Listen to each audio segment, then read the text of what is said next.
Hey there, my name is Allie Virtue. I am a functional medicine nutritionist, owner of Parkside Nutrition, and specializing in sustainable weight loss and better gut health, all without sacrificing your mindset around food.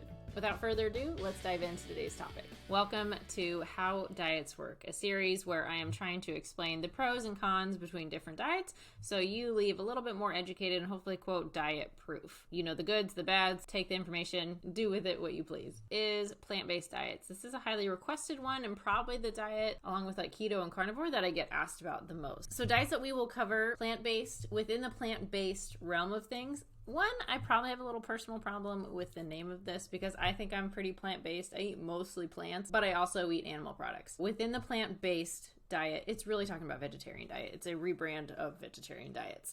If you are plant-based, you can be pescatarian, lacto-ovo-vegetarian, vegetarian, fruitarian, vegan. So there's lots of different kind of sections within that. Vegan, no animal products whatsoever. In some cases, they don't even use honey. Vegetarian diets, this could be ovo-vegetarian. So this means you include eggs, but not dairy. Lacto-ovo-vegetarian, this includes dairy and eggs. Pescatarian includes fish, seafood, and some of them include dairy and eggs as well. Fruitarian, all fruit. Maybe some nuts and seeds, but that one's pretty simple and not very popular, luckily. And then flexitarian, this is probably a more modern term, but people that are a little bit flexible and occasionally will consume animal products as well. And usually when I'm assessing these diets, I give a range as far as like the macronutrient balance of things. Like keto is very high fat, right?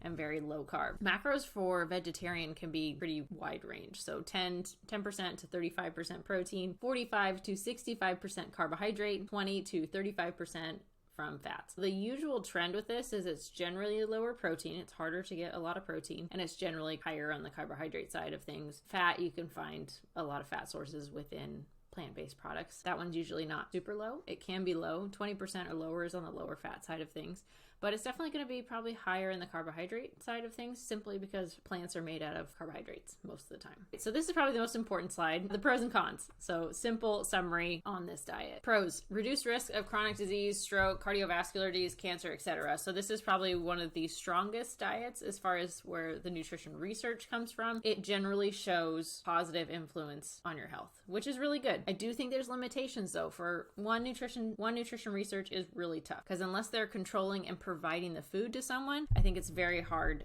to control every aspect because people eat differently. People aren't terribly aware of what they're eating unless they are journaling. So there's lots of caveats that can make nutrition research just inherently very difficult. A lot of nutrition research is also done from epidemiological studies. So they're asking a population. Sometimes they'll do 24-hour recalls. So asking people what they ate in the previous 24 hours. Again, from working with people one-on-one, not a lot of people remember accurately what they ate. So there's lots of difficulties with this. But in general, it usually has a positive influence on people's health when they eat a more vegetarian diet. Why could that be? They're probably eating more plants. Not always. You can do any diet very poorly. Even if it's a great, quote, healthy diet, it can be done really poorly. Try not to get a tangent on that.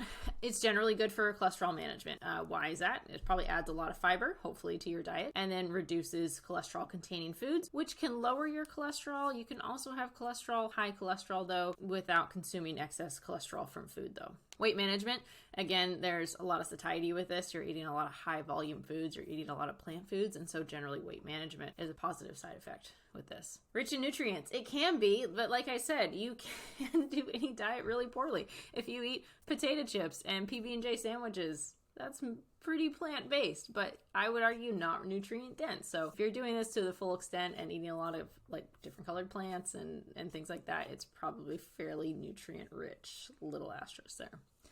Generally anti-inflammatory, again, if you're doing this really well. So you're probably eating more nutrients to help decrease inflammation. And then good for longevity. So if you look at Blue Zones, they are heavily plant-based. They usually use some form of animal products. So this is where maybe they're lacto-ovo-vegetarian.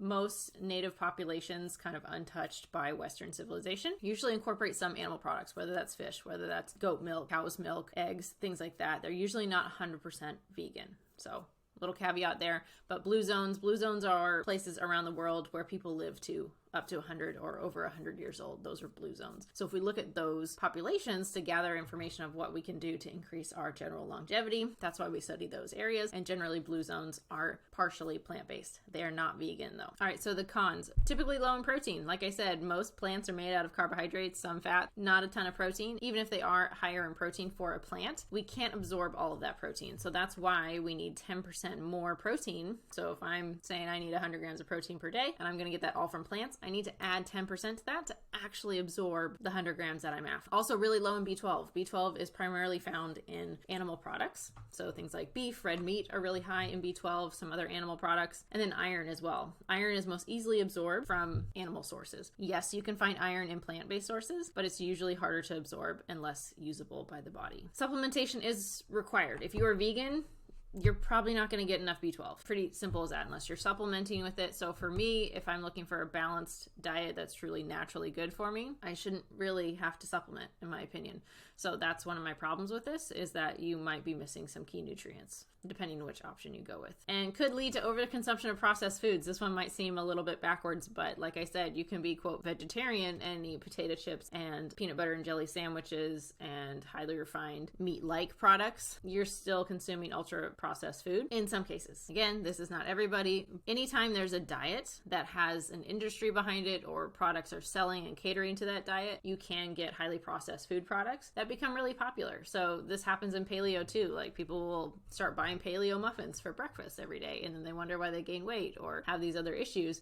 And it turns out they're eating 2 cups full of nuts every day, and maybe that's too much for them. So just be wary of some of those products that are marketed to specific diets. Yes, they can be helpful. Sometimes they can be overconsumed and over-relied on. So I just like to put that little note in there. Could be more cooking and prepping. So unless you're going raw vegan or raw vegetarian, there's a lot of preparation involved with this. And truly to make diet sustainable, you need to make sure that this fits with your lifestyle. So if you don't have the time to cook and prepare and you're not going to pay someone else to do it, this could be a difficult dietary approach for you. And you need to take that into consideration so you can actually make this a sustainable attempt. Some digestive issues or gut conditions are not going to tolerate that amount of fiber. Vegetarian diets can easily get up from 50 to 60 plus grams of fiber each day, and that's a lot. And if you make that switch relatively quickly, your gut is going to probably have a hard time catching up to that. So please take that into consideration. Anytime you make dietary changes, ideally you do this slowly. Humans usually aren't always good at that. We like a black and white, quick result. So some gut conditions will not tolerate that high amount of fiber, especially from raw plants. So if you might be in that category, consider cooked vegetables to start with as you steadily increase them, chew really well.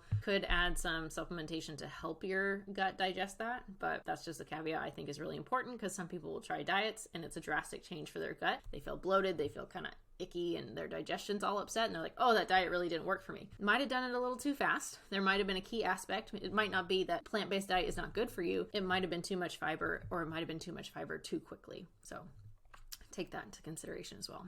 And it can be hard to be gluten-free. If that's a consideration for you, sometimes a lot of vegetarian products use a little bit of wheat. Wheat is also a grain that can be a little bit higher in protein. So as far as grains go, usually you are trying to get your protein sources from mixing and matching different grains and legumes and things like that. And sometimes those products come with a little bit of gluten. It's not impossible, but it's a consideration as well. That is also a consideration if you didn't eat very many of those products before and you start eating those products and then you have some digestive upset, maybe it's the increase in that. So lots of caveats to that one as well. All right, with comparing all these diets, hopefully you start to notice the pattern of the pros and the cons, and you can truly create your diet. So you don't need to be on this diet or that diet. You're just on your diet. It's just how you eat. So what is likely causing these benefits? So I alluded to them earlier, but less hunger, more fiber. So more fiber, more vegetables are generally going to make you less hungry, which is good. And then that's usually going to lead to weight loss or really healthy weight management. And another one that factors into that is you get to eat a large amount of food.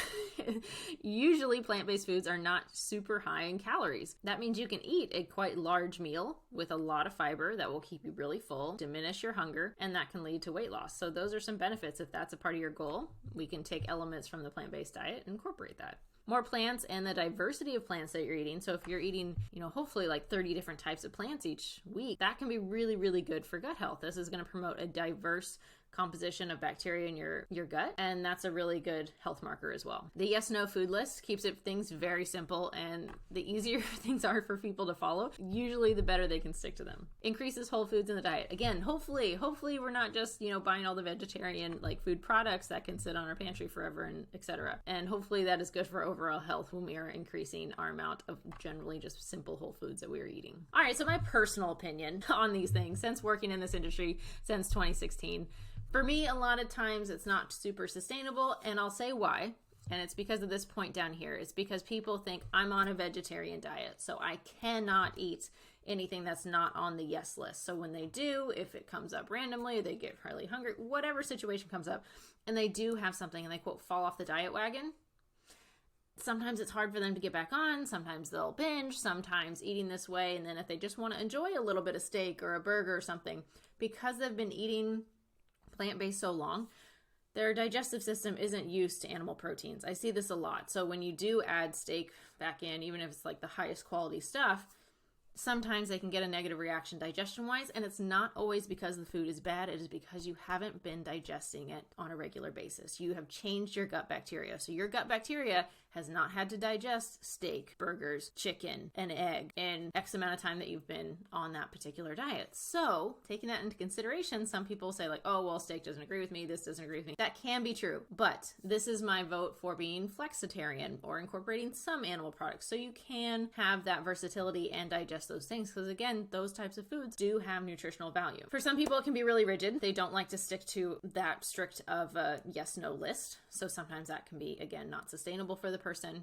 Lacks key nutrients. B12, you have to supplement if you are not getting some of these things. If you're taking out fish, salmon is a great form of vitamin D. Maybe you should be supplementing with that. And I do believe our body does best when we are giving it the nutrition in the form that it recognizes. So vitamin D also comes with a lot of calcium and a lot of other minerals and other nutrition that the body can use versus just giving it a huge dose of, say, vitamin D in a supplement form. So I do think if we can get most of our nutrients from food form, our body knows what to do with that the best way possible. So I think we do need to be a little conscious anytime we stick to a particular diet. One, I'd like to know why we're doing it. And then also if there's any nutrients that I'm missing. You can do this yourself potentially using the Chronometer app. That app will give you a decent summary of the nutrients that you're getting on a regular basis, and you can start to see where your holes are and which nutrients you might be missing. Again, this can promote the diet mentality or the pass-fail mentality. Hopefully that's not you, but that's my hesitation anytime we stick to a quote diet. And it can be done well. My personal opinion, this can be done really, really well. Like other diets though, it can be done really poorly. So just try to do it really well. You can also work with a professional and get their opinion on it, on if you are doing this for ethical reasons as far as animals and things like that. Totally on board with that. But let's do that in the way that doesn't compromise any aspect of your health. And lastly, this can be a great start. I definitely, by going over these diets, I do not want to demonize any effort to improve your health. So if you start with a plant-based diet to start improving your health, by all means go for it. But don't tell yourself that you failed if you want to deviate in any way or want to experiment in any other way. This is the natural human curiosity and a natural evolution of trying to find a pattern that really works well for us. I started with the Whole30 program. Some people don't like the Whole30 program, but I learned a lot from that effort. I've played around with low carb diets. I learned a lot, but I also learned some aspects weren't for me. So I learned a lot from that process. Don't be so hard on yourself if this is you, if you're trying things out. I will obviously recommend working with a professional just because they can ask you the right questions and help you tailor things that little bit sooner, so you just have less trial and error to work through on your own. And lastly, this is an example day that I believe gets you higher on the protein side of things. So a person my size, about 135 pounds, 5'5"-ish female, this would work pretty well because it gets close to my recommended amount of protein, which is about 135 grams of protein per day. If I'm doing that in a couple meals and a couple snacks, and again, with a plant-based diet, I have to be very conscious about getting enough protein in throughout the day, especially if you are an active person. So for breakfast, scrambled tofu, about 1 cup will give you about 20 grams of protein. Some spinach will give you a little bit as well. Whole grain toast, 2 slices. Almond butter gives you a little bit. So really having this cumulative effect to have a good amount of protein is really important. Little morning snack. So this is obviously if you're including dairy, which is much, much easier to get that protein in. 15 grams from Greek yogurt, 6 ounces. This is a little bit bigger than the average, like not travel size, but the portion sizes for Greek yogurt. So I recommend getting a big container and you can weigh out how much you need. Chickpea salad. So mixing legumes and grains here are going to help boost that as well. Quinoa is a higher protein grain. Mixed greens Gives you a little bit, but not much. And then afternoon snack, again, using dairy as well. Cottage cheese, half cup, 14 grams protein, really good source there. Carrot sticks, 1 gram, not a lot, but it's adding a little bit. Hummus, decently, 2 grams protein for only 2 tablespoons, not terrible. And then dinner, again, we have a mix of lentils, vegetables, stir fry to make our protein goal. Brown rice gives you a little bit as well. And then this is supplemented with a protein smoothie. So 1 scoop of plant-based protein. I don't do well with dairy proteins, so I myself use a plant-based protein as well. I do try to find one that's not super high in carbs. Quite often they are 20 grams of protein with 20 grams of carbs. I really like the Orgain brand because you can find ones that are 20 grams of protein with only like 9 grams of net carbs, which is a really good ratio for a plant-based protein. So again, this totals to approximately 130, 135 grams of protein per day, which is pretty good for a plant-based day. All right, what are your questions? What are your thoughts? Would you try this? Have you tried this in the past? What are your experiences with the plant-based diets? If you have given them a try at any time, please let me know in the comments, and please let me know if you'd like me to cover any other specific diets. And thank you for watching, and make sure you subscribe for more on nutrition, gut health, and anything habit formation.